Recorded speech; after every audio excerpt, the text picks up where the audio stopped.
और अनुवाद इस विषय पर इस श्रृंखला के अंतर्गत आपका स्वागत है, अभिवादन है। आज हम चर्चा करेंगे सूचना प्रौद्योगिकी, संचार क्रांति और अनुवाद इस विषय पर। हम जानते हैं कि वर्तमान समय और स्थितियां इस बात की साक्षी हैं कि हम विश्व की समस्त अद्यतन अधुनातन जानकारियों से जुड़े रहना चाहते हैं।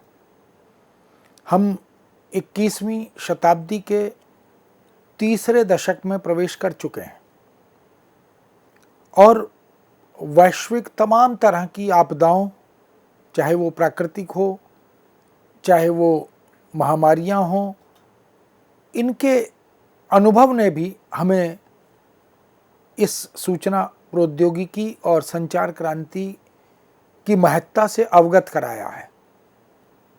हम इन लगभग तीसरे दशक में जो समय बीता है उसके आधार पर भी यह कह सकते हैं कि सूचना ने, संचार ने, माध्यमों ने, न्यू मीडिया, नए मीडिया ने एक क्रांति तो पैदा की है और उस संचार क्रांति की सार्थकता निश्चित रूप से असंदिग्ध है और सर्वमान्य भी है।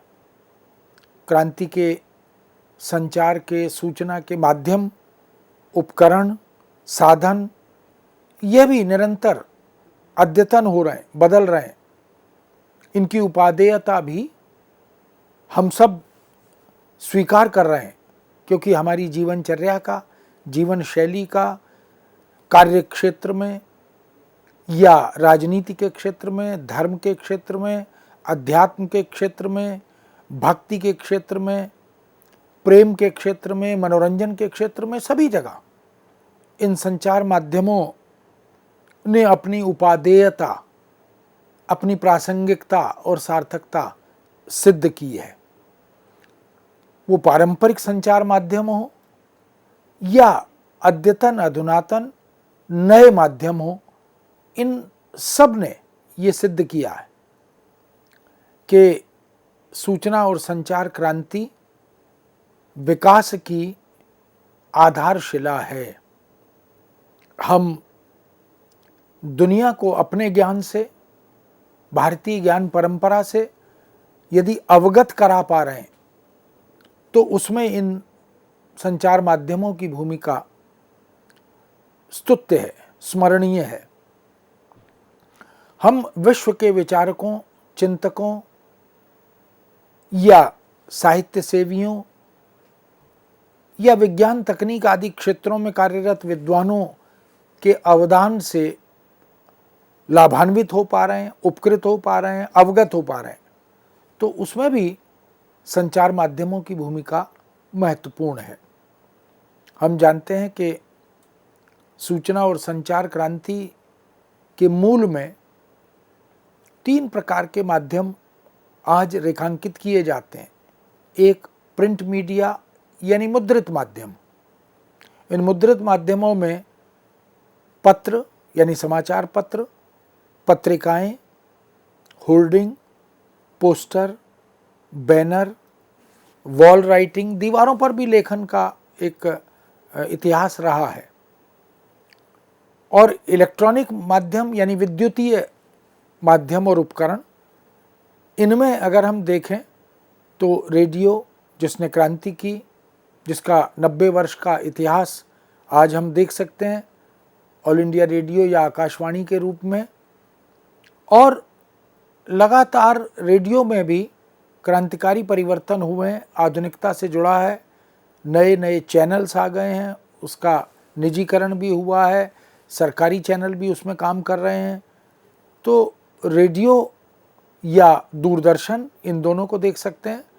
टेलीविज़न ने भी एक क्रांति पैदा की है सूचना और संचार की दृष्टि से, जागरण की दृष्टि से, अद्यतन अधुनातन चुनौतियों, समस्याओं से अवगत कराने, परिचित कराने, सावधान रहने की दृष्टि से इन दोनों माध्यमों ने विशेष रूप से भूमिका राष्ट्रीय अंतर्राष्ट्रीय स्तर पर निभाई है। इसलिए प्रिंट और इलेक्ट्रॉनिक मीडिया यानी मुद्रित और विद्युतीय माध्यम ये भी संचार क्रांति के एक सशक्त उपकरण हैं, साधन हैं और जनसंचार के बदलते आयामों को यदि देखें तो उसकी विकास यात्रा को भलीभांति देखा जा सकता है, समझा जा सकता है। हम मोबाइल को, कंप्यूटर को, इंटरनेट को, वॉकी टॉकी को या इसी प्रकार तमाम दूसरे जो नए मीडिया के नए आयाम हैं उन सब को यदि हम देखें तो हम अनुभव कर सकते हैं कि इन संचार माध्यमों का भाषाओं से सीधा रिश्ता है।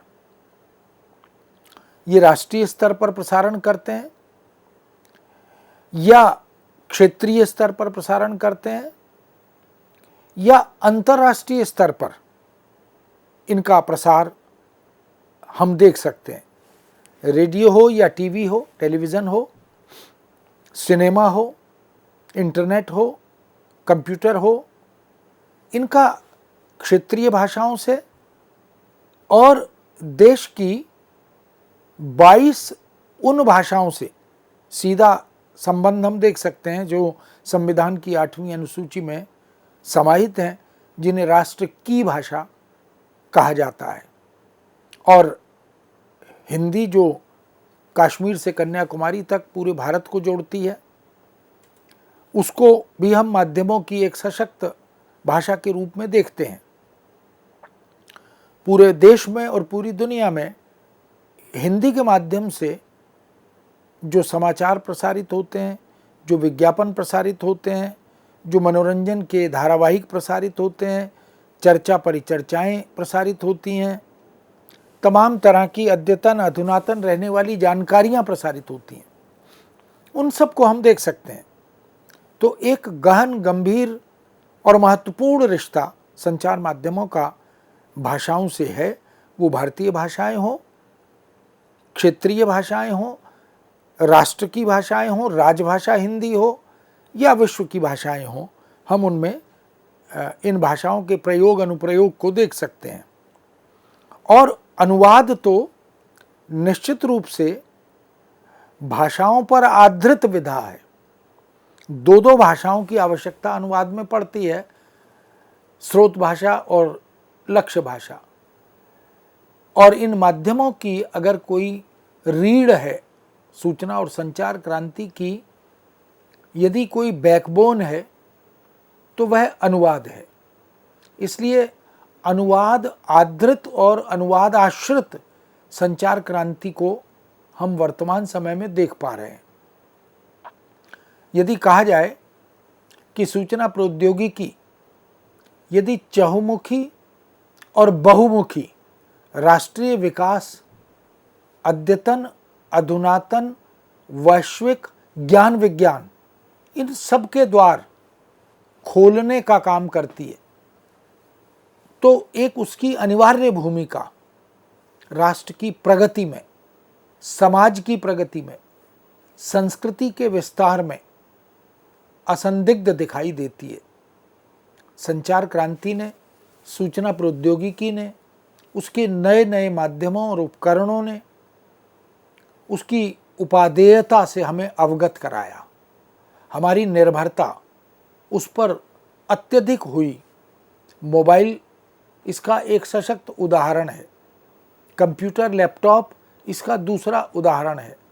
इंटरनेट ने कार्य करने की पद्धति को और राष्ट्रीय सामाजिक अपेक्षा के अनुसार परिवर्तन की स्थिति को स्वीकार करने में जो अपनी भूमिका दिखाई है, वो वास्तव में इस बात की साक्षी है, इस बात का प्रमाण है कि सूचना और संचार क्रांति हम सब के जीवन का, हमारी सामाजिक सांस्कृतिक व्यवस्था का, हमारी राजनीति का, हमारे कर्म क्षेत्र का, शिक्षा क्षेत्र का एक सशक्त माध्यम ये बन गए हैं।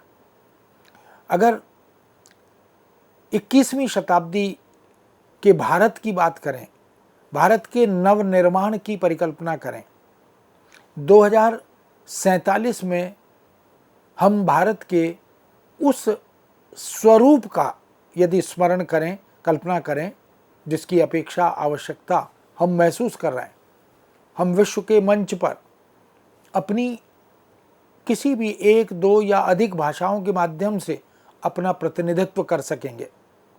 हम विकासशील नहीं, विकसित राष्ट्र के रूप में दुनिया को बता पाएंगे कि हमारी उपलब्धियां क्या हैं, हमारा वैश्विक प्रदेय क्या है। तो इस सब में निश्चित ही हमारी विकास की रीढ़ अगर कोई है तो वह उसमें सूचना संचार क्रांति और प्रौद्योगिकी और उसके उपकरण, उसके साधन, इनकी भूमिका महत्वपूर्ण है। और सूचना संचार क्रांति की आधारशिला वह अनुवाद है, उसकी बैकबोन अनुवाद है। अनुवाद ने संचार क्रांति का एक ऐसा भवन खड़ा किया है जो वैश्विक ज्ञान के आदान प्रदान, व्यापार के आयात निर्यात, शिक्षा के प्रचार प्रसार, इन सभी दृष्टियों से महत्वपूर्ण बन गया है। सूचना प्रौद्योगिकी का यह विशाल विराट प्रासाद यानी भवन अनुवाद की सशक्त समर्थ आधारशिला पर खड़ा हो गया है। और हम देख सकते हैं कि आज हम इन संचार माध्यमों से, इस सूचना के उपकरणों से शिक्षा के क्षेत्र में क्रांति कर रहे हैं। हम दूरस्थ शिक्षा को या पारंपरिक शिक्षा को इन उपकरणों से जोड़कर विद्यालयी शिक्षा हो, विश्वविद्यालयी शिक्षा हो, महाविद्यालयी शिक्षा हो, तकनीकी शिक्षा हो, प्रौद्योगिकीय शिक्षा हो, प्रौढ़ शिक्षा हो या अन्य अनेक अनुशासनों की, अब तो शिक्षा के एक सशक्त माध्यम के रूप में इन संचार उपकरणों को देखा जा रहा है। जितने भी नए पुराने संचार माध्यम हैं, जितने भी सूचना और संचार के क्षेत्र हैं, उद्योग से संबद्ध विशेषज्ञ हैं, वो सरकारी हैं या गैर सरकारी हैं, अर्ध सरकारी हैं, ऐसी अनेक संस्थाएं जिनको हम देख सकते हैं वो इस मिशन से जुड़ गई हैं।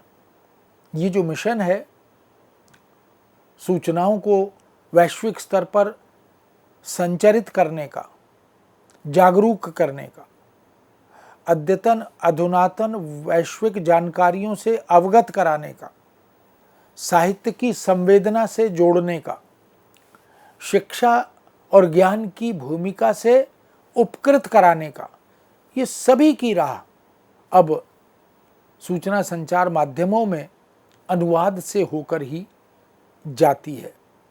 अनुवाद ने और अनुवादकों ने इस क्षेत्र में महत्वपूर्ण भूमिका निभाई है।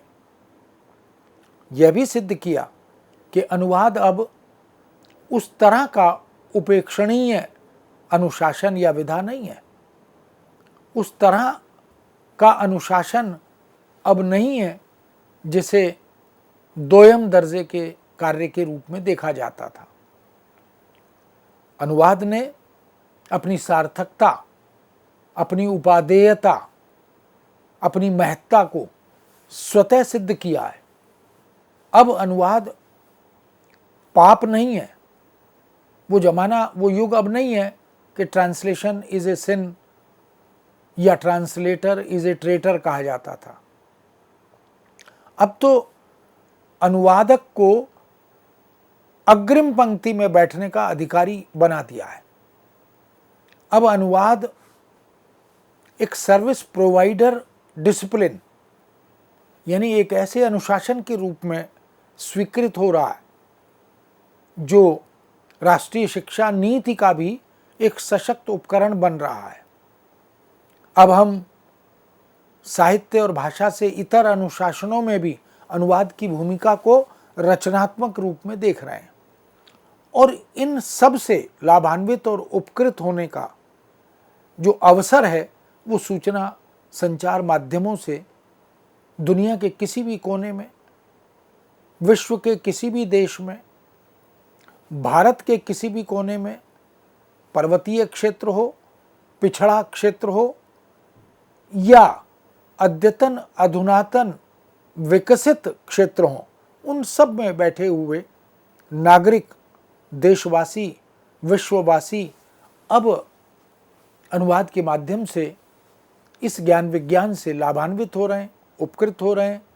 वो स्वास्थ्य संबंधी ज्ञान हो, चिकित्सा संबंधी ज्ञान हो, व्यापार संबंधी ज्ञान हो या वित्त और वाणिज्य क्षेत्र की जानकारियां हों, योग संबंधी जानकारियां हों।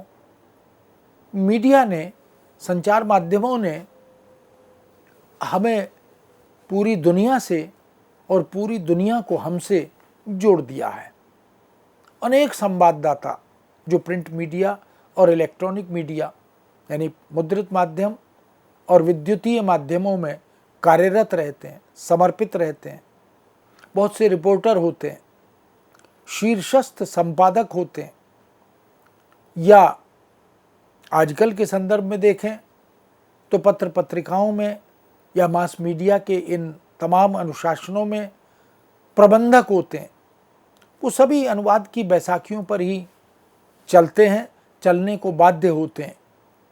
मीडिया का ढांचा ही कुछ इस तरह का होता है कि चाहे समाचार हो, चाहे विज्ञापन हो, साहित्यिक रचनाएं हों, चर्चा परिचर्चाएं हों, समीक्षाएं हों, सूचनाएं हों, व्यापारिक घटनाक्रम हों, राजनीति के क्षेत्र में विमर्श हो, साक्षात्कार हों, विश्लेषणात्मक प्रतिवेदन हों या इतिहास संबंधी जानकारियां हों, भूगोल संबंधी जानकारियां हों, सांस्कृतिक गतिविधियों की सूचनाएं हों, धर्म की स्थिति देश में और दुनिया में, संस्कृति के आयाम हों, चिकित्सा और शिक्षा आदि क्षेत्रों की सामग्री की संचार स्थिति हो, अपेक्षाएं हों, अगर संवैधानिक प्रावधान हो, नियम हो, कानून हो, नीतियां हो, भावी भविष्य की योजनाएं हों, प्राकृतिक आपदाएं हों या अन्य किसी भी प्रकार की वैश्विक चुनौतियां हों, युद्धगत स्थितियां हों, सभी में हम देख सकते हैं कि ये सूचना और संचार से जुड़े हुए माध्यमों की भूमिका, उपकरणों की भूमिका, इन साधनों की भूमिका, वो चाहे हाथ में रहने वाला मोबाइल हो, चाहे हमारी टेबल पर सुसज्जित रहने वाला लैपटॉप या टेलीविज़न हो, कंप्यूटर हो, और इसी तरह तमाम दूसरे उपकरण जिनको हम अद्यतन अधुनातन नवीन माध्यमों के रूप में, मीडिया के नए रूपों और उपकरणों के रूप में देखते हैं, उन सब की भूमिका असंदिग्ध है।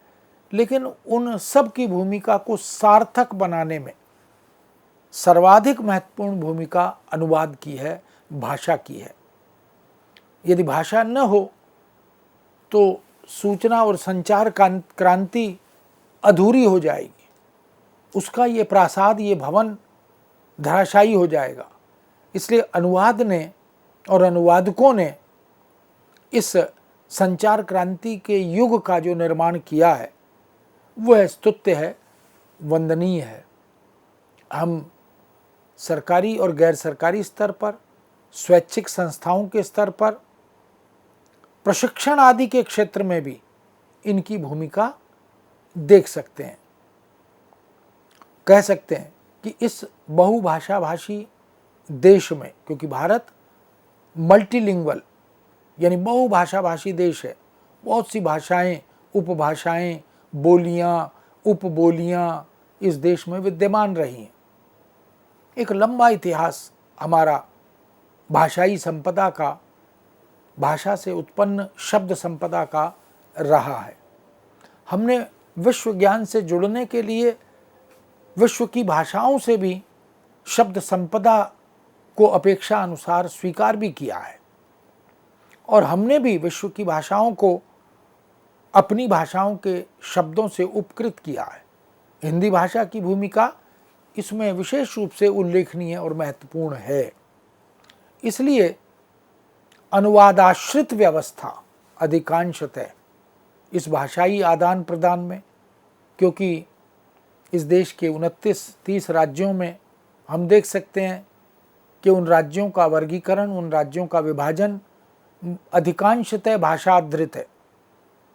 महाराष्ट्र मराठी से, गुजरात गुजराती से, पंजाब पंजाबी से, दक्षिण भारत के राज्य वहाँ की भाषाओं से, इस तरह हम देख सकते हैं। पंजाब पंजाबी से है, राजस्थान राजस्थानी से है, हरियाणा हरियाणवी भाषा से है। तो ये जो एक भाषाई विरासत है, ये पूरी भारतीय संस्कृति की परिचायक है, क्योंकि हम जानते हैं कि भाषा संस्कृति की वाहिकाएं होती हैं। इसीलिए ये बहुभाषा भाषी देश बहुसांस्कृतिक होकर भी सब संस्कृतियों को एक भारतीय संस्कृति में अंतरित करता है।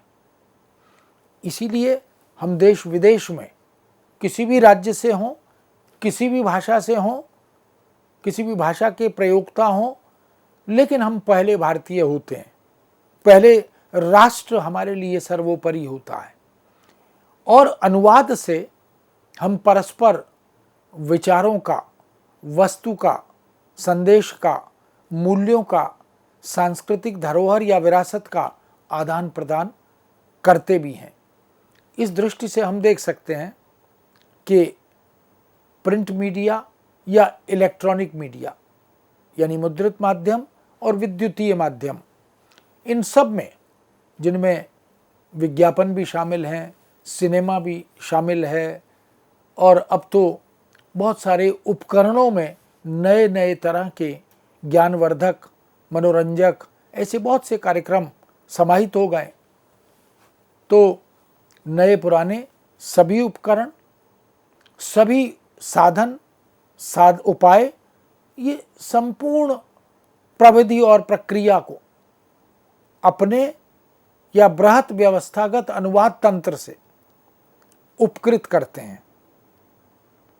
यानी संचार माध्यम अनुवाद आश्रित हैं, और अनुवाद संचार माध्यमों पर इस दृष्टि से भी आश्रित है क्योंकि उन्हीं के माध्यम से वह, चाहे साहित्यिक रचना हो, सांस्कृतिक रचना हो, ज्ञान विज्ञान की सूचना हो, अद्यतन अधुनातन अनुसंधान के निष्कर्ष हों, सामाजिक सांस्कृतिक खतरे हों, इन सब को अनुवाद और अनुवादक विश्व तक पहुंचाने का काम करता है। समाचारों की सरकारी एजेंसियां हों, गैर सरकारी एजेंसियां हों, जब देश विदेश की या संपूर्ण जगत की, संपूर्ण संसार की खबरें, सूचनाएं हमें हमारी मुट्ठी में मौजूद उपकरणों द्वारा उपलब्ध कराई जाती हैं, तो उसमें भी अनुवाद की भूमिका, अनुवादक की भूमिका महत्वपूर्ण होती है। हम देख सकते हैं कि ये जो समाचार हमें विश्व से प्राप्त होते हैं, वैश्विक तमाम एजेंसियों से, संवाददाताओं से, रिपोर्टरों से जो जानकारियां हमारे संचार माध्यमों के केंद्रों पर उपलब्ध कराई जाती हैं, वहाँ उन्हें भिन्न भिन्न भाषाओं में अनुदित किया जाता है, अनुवाद किया जाता है, फिर उन्हें टंकित करके, फिर उन्हें समाचार पत्र या पत्रिका के अनुरूप व्यवस्थित करके आगे संचरित भी किया जाता है। अनुमान लगा सकते हैं कि वह जो हमें दिखाई नहीं देता, लेकिन वास्तव में उसकी भूमिका अत्यंत महत्वपूर्ण होती है।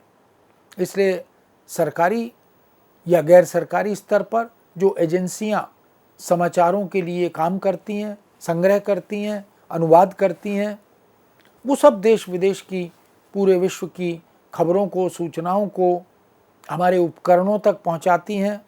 उसमें इन संचार क्रांति के साधनों, उपकरणों की भूमिका और अनुवाद और अनुवादकों की भूमिका स्तुत्य है, वंदनीय है।